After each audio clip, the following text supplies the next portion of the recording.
Hello friends, कैसे हैं आप सब। आई होप आप सब अच्छे होंगे। दोस्तों, आज हम 4 सितंबर 2022 से जुड़ी हुई जितनी भी करंट अफेयर्स और स्टैटिक जीएस वाली घटनाएं हैं सभी इसमें कवर अप करेंगे। तो आप इसको लास्ट तक ज़रूर देखिए। जैसा कि आप सभी जानते हैं कि ऐसी परीक्षाएं जिसमें चाहे वो वनडे लेवल एग्ज़ाम हो या फिर पीसीएस लेवल का एग्ज़ाम हो, आरओ, एआरओ, लोअर पीसीएस, अर्थात जिसमें करंट अफेयर्स और स्टैटिक जीएस वाला या जीएस वाला पोर्शन पूछा जाएगा, उन सभी के लिए यह वीडियो काफ़ी महत्वपूर्ण है। तो आप इस वीडियो को डेली बेस पे ज़रूर देखिए और बिल्कुल भी स्किप मत करिए, लास्ट तक देखिए, जिससे कि सभी एग्ज़ाम में आने वाले प्रश्न आपके यहाँ से कवर अप हो जाएं और आपको यहाँ से काफ़ी हेल्प मिलेगी। तो मैं शुरू करता हूँ। 4 सितंबर की जितनी भी समसामयिक घटनाएं हैं उनके बारे में देख लेते हैं। तो पहला पॉइंट है राष्ट्रीय पोषण सप्ताह। दोस्तों, राष्ट्रीय पोषण सप्ताह मनाया गया है आपका 1 से 7 सितंबर को, यानी कि सितंबर के पहले सप्ताह में, पहले वीक में मनाया जाता है आपका राष्ट्रीय पोषण सप्ताह। और राष्ट्रीय पोषण माह की बात करें तो राष्ट्रीय पोषण सप्ताह जब सितंबर के फर्स्ट वीक में मनाया जाता है, तो राष्ट्रीय पोषण माह भी कब मनाया जाएगा? सितंबर माह में। राष्ट्रीय पोषण माह सितंबर में मनाया जाता है और इसका मुख्य फोकस इस बार है आपका महिला और स्वास्थ्य और बच्चे और शिक्षा पर। यानी कि अगर किसी भी देश को तरक्की करनी है, किसी भी देश को विकसित कैटेगरी में जाना है, तो उसकी जो महिलाएं हैं, जो वहाँ का स्वास्थ्य है, जो वहाँ के बच्चे हैं, जो वहाँ की शिक्षा है, उसका स्तर अप होना चाहिए। और उसी को ध्यान में रखते हुए इस बार इसका फोकस चुना गया है महिला, स्वास्थ्य, बच्चे और शिक्षा को। राष्ट्रीय पोषण माह का आयोजन की बात करें तो इसका आयोजन कराता है आपका महिला एवं बाल विकास मंत्रालय। यहाँ पे अब पोषण से संबंधित बात आई है तो जान लेते हैं कि पोषण का मतलब है कि कौन व्यक्ति कुपोषित है, इसका उल्टा। यानी कि पोषण का मतलब ऐसे बच्चे या ऐसी महिलाएं जो कुपोषित हैं उनको पोषण उपलब्ध कराया जाए, जो कुपोषित की श्रेणी से हटके जो है अच्छी मतलब पोषित स्थिति में आ जाएं।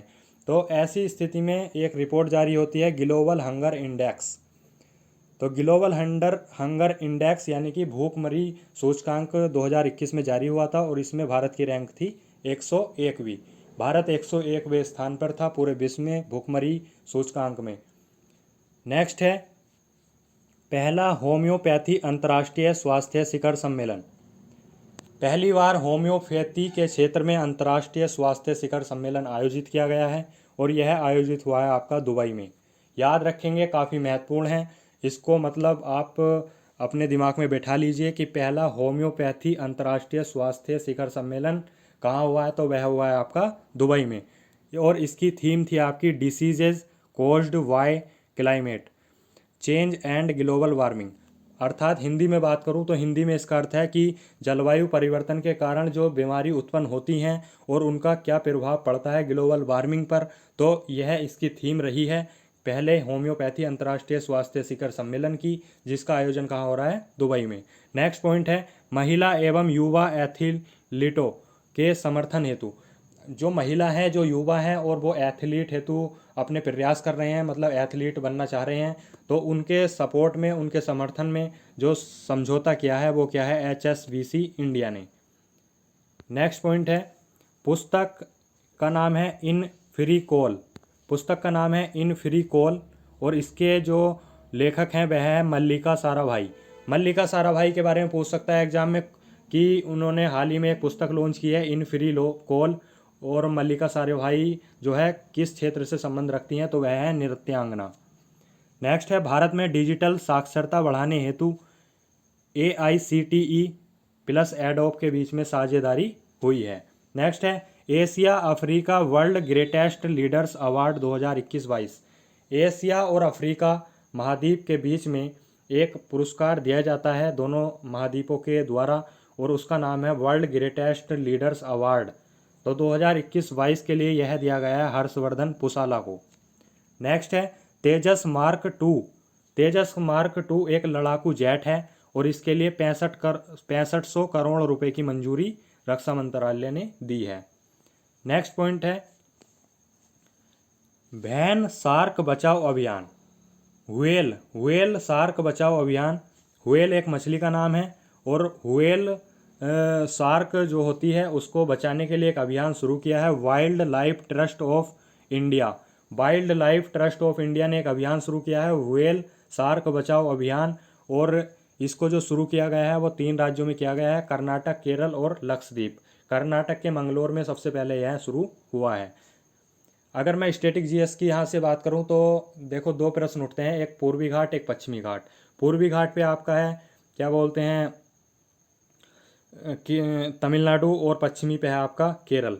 तो क्या बोलते हैं, केरल की तरफा जो तट है वह कहलाता है मालाबार तट, और तमिलनाडु वाले क्षेत्र में जो तट कहलाता है समुद्री तट उसको बोलते हैं कोरोमंडल तट।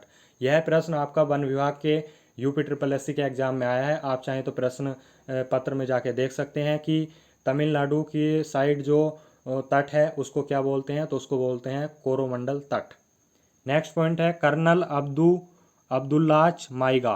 कर्नल अब्दुल्लाच माइगा यह माली के प्रधानमंत्री बने हैं। NHPC लिमिटेड ने सेती नदी परियोजना, सेती नदी परियोजना कहाँ पड़ती है, नेपाल में, और वहाँ पे विद्युत उत्पन्न करने हेतु यानी कि जो बिजली का उत्पादन किया जाएगा इस परियोजना पर, उसके लिए समझौता किया है आपका NHPC लिमिटेड ने। नेक्स्ट है जसप्रीत बुमराह, इंडियन क्रिकेटर हैं, फास्ट बॉलर। यह जो है अपर केस एक कंपनी है उसके ब्रांड एम्बेसडर बनाए गए हैं।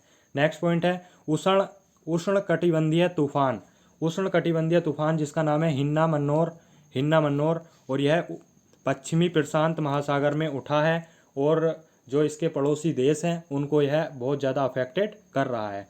तो एग्जाम में प्रश्न पूछेगा कि हिन्ना मन्नोर किस प्रकार का तूफान है, तो यह उष्ण कटिबंधीय तूफान है और यह पश्चिमी प्रशांत महासागर की साइड उठा है।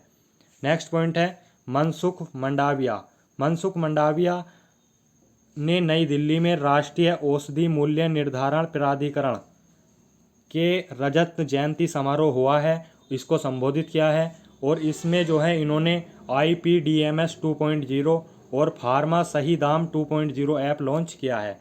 एग्जाम में प्रश्न पूछेगा IPDMS को तो छोड़ो, लेकिन फार्मा सही दाम 2.0 यह ऐप है, यह किसके द्वारा लॉन्च किया गया है, तो मनसुख मंडाविया ने इसको लॉन्च किया है। और यह किसके अंतर्गत आता है, राष्ट्रीय औषधि मूल्य निर्धारण प्राधिकरण के द्वारा जो है यह अंडर आता है।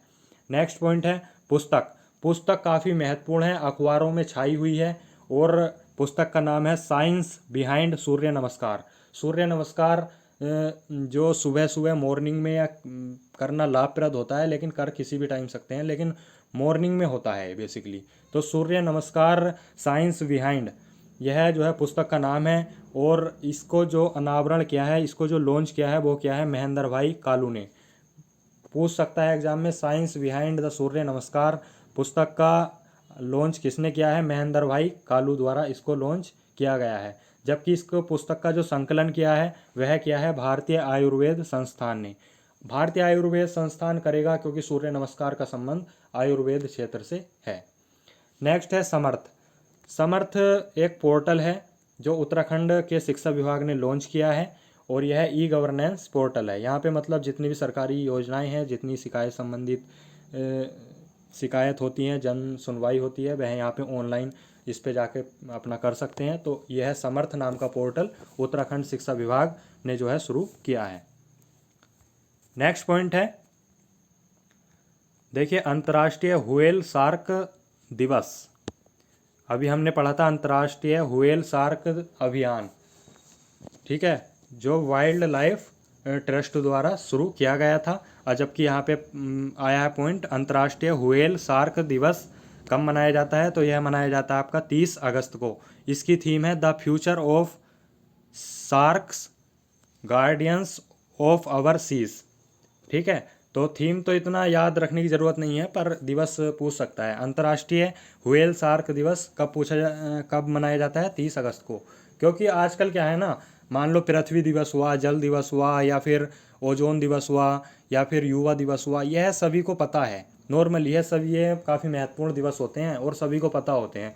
लेकिन एग्जामिनर क्या है आजकल कुछ हटके रख रहा है। तो अंतर्राष्ट्रीय व्हेल शार्क दिवस जैसे नया है एकदम से, बच्चे याद नहीं रखते, तो एग्जाम में पूछ सकता है। तो इसलिए याद रखेंगे अंतर्राष्ट्रीय व्हेल शार्क दिवस कब मनाया जाता है, 30 अगस्त को।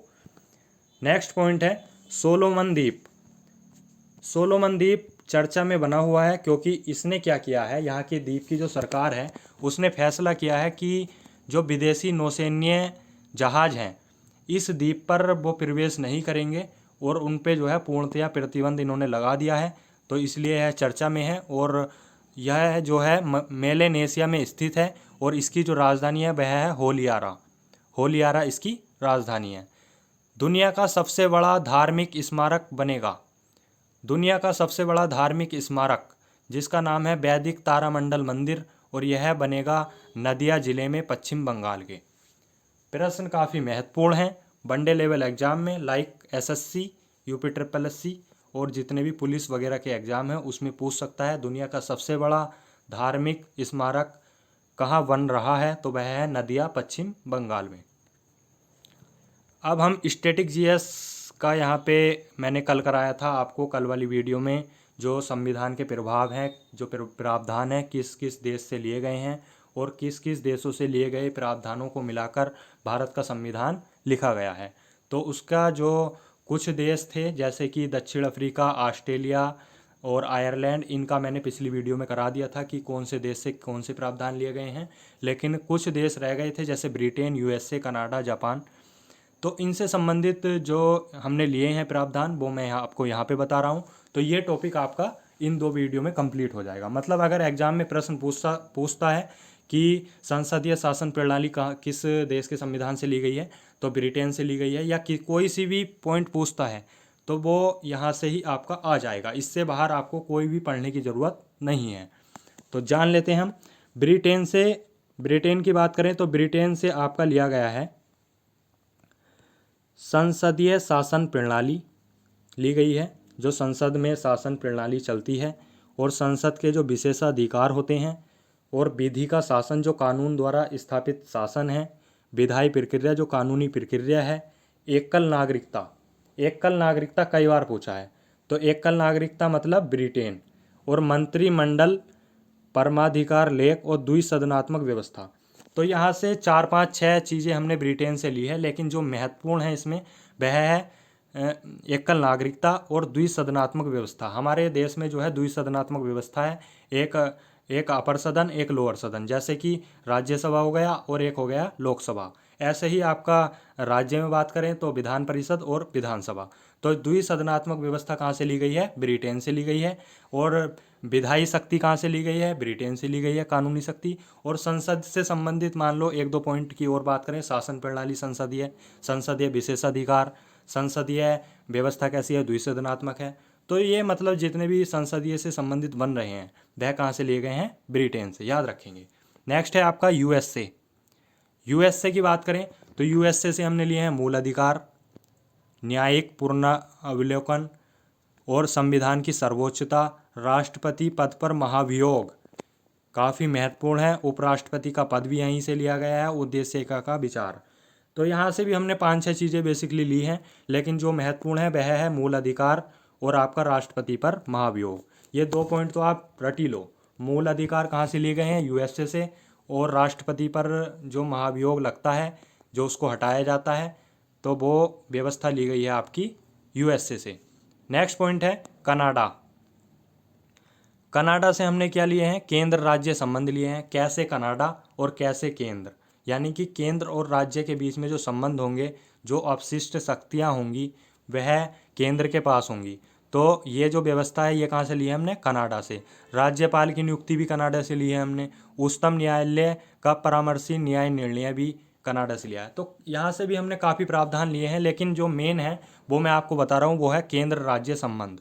डायरेक्ट पूछ लेता है केंद्र राज्य संबंध किस देश से हमने लिए हैं, तो वह है कनाडा। नेक्स्ट है जापान से हमने विधि द्वारा स्थापित प्रक्रिया ली है। अब आप कहेंगे सर आपने तो ऊपर बताया था कि विधायी प्रक्रिया, तो विधायी प्रक्रिया और विधि द्वारा स्थापित प्रक्रिया में अंतर है। तो अगर हम बात करें विधायी प्रक्रिया की तो वह ली गई है ब्रिटेन से, जबकि विधि द्वारा स्थापित प्रक्रिया यानी कि जो कानून द्वारा स्थापित जो प्रोसेस है, जो प्रक्रिया है, वह ली गई है आपकी जापान से। नेक्स्ट पॉइंट है पूर्व सोवियत संघ मतलब रूस से जो हमने लिए हैं वह मूल कर्तव्य लिए हैं, और मूल अधिकार कहाँ से लिए हैं बच्चों, वह लिए हैं यूएसए से। तो मूल यूएसए से लिए हैं मूल अधिकार और मूल कर्तव्य लिए हैं रूस से। प्रस्तावना में 3 शब्द जो आए हैं, सामाजिक, आर्थिक और राजनीतिक न्याय, यह कहाँ से लिए हैं हमने, ये भी रूस से लिए हैं। नेक्स्ट पॉइंट है भारतीय शासन अधिनियम 1935। भारतीय शासन अधिनियम 1935, यहाँ से हमने जो शेष रह गए हैं जैसे कि कैग है, न्यायपालिका है, अध्यादेश है, जो अध्यादेश लाए जाते हैं, यूपीएससी आयोग है, लोक सेवा आयोग, आपात उपबंध हैं, जो आपातकाल में उपबंध रहते हैं, आपात उपबंध। तो यहाँ पे बात करेंगे जैसे लोक सेवा आयोग का जिक्र आ जाए कि भाई लोक सेवा आयोग का कहाँ से लिया गया है, या कैग है, या न्यायपालिका है, या अध्यादेश है, तो वह कहाँ से लिए गए हैं, भारत शासन अधिनियम 1935 से। तो दोस्तों ये जो प्रावधान है, यह वाला टॉपिक मैंने आपको पूरा करा दिया है और यहाँ से प्रश्न पूछे जाने की प्रबल संभावना रहती है, इस वजह से मैंने ये टॉपिक आपको यहाँ पे कवर अप करा दिया है। तो ये करंट अफेयर्स के 4 सितंबर के फैक्ट थे, जो मेन घटनाएं थी, और साथ में स्टैटिक जीएस वाला पोर्शन था। तो आई होप आपको ये वीडियो पसंद आया होगा। तो दोस्तों चैनल को सब्सक्राइब कर लीजिए और बेल आइकन को ज़रूर दबा लीजिए, जिससे मैं और वीडियो इस पर अपलोड करूँगा। अभी मैं एनसीईआरटी के नोट्स क्लास 6 के प्रिपेयर हो गए हैं, 7 के होने वाले हैं, अब 8 के मैं प्रिपेयर करूँगा। तो जैसे जैसे नोट्स प्रिपेयर होते जाएंगे मैं वीडियो रिकॉर्ड करके इस यूट्यूब चैनल पे पोस्ट करूँगा।